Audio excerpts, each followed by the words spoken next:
stroke, you can see that you've crossed your center line. As we speed up the film just slightly, you're looking ahead, but you come in and you've crossed your body again. Definitely a good way to improve this is to keep your arms about 4 to 6 inches below the surface of the water and extending your reach a few inches before starting your stroke, the catch or pull and finish. Remember, the reach is the part of the freestyle that occurs after your arms dropped into the water, but before you've actually begun the pull.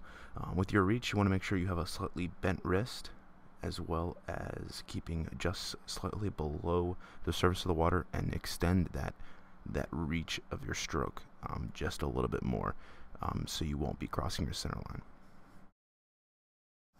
Looking at the pull and finish, it's the most powerful part of the stroke, and it's the, again, underwater pull.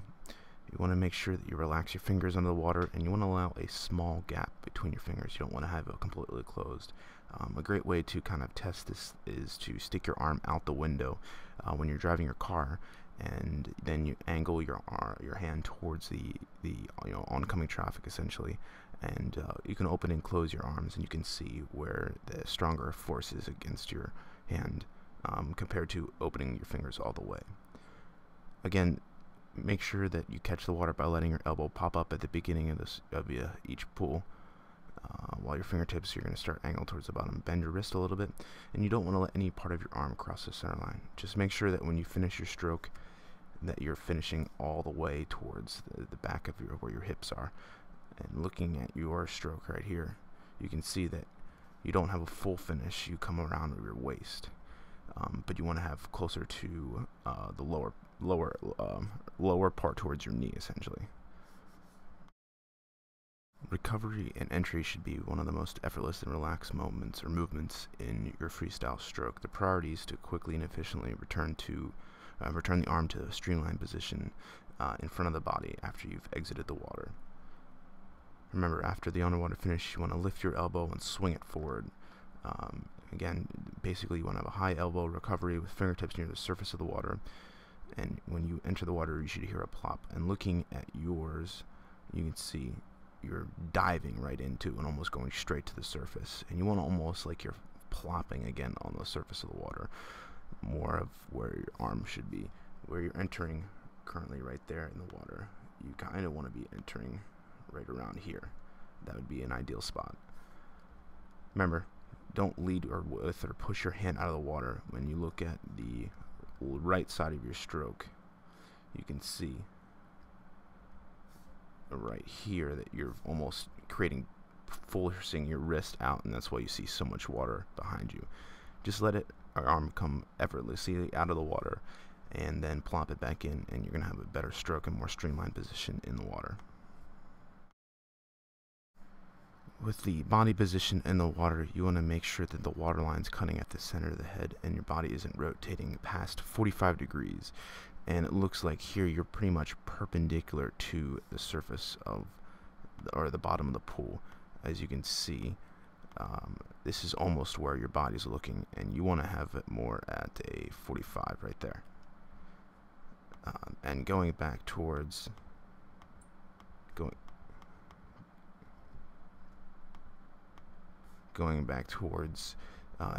where your head position is, you're still looking slightly forward, and you want to be making sure that you're looking completely down, or at least a few feet in front of you, but not to the point where I can see the forehead and top of your head.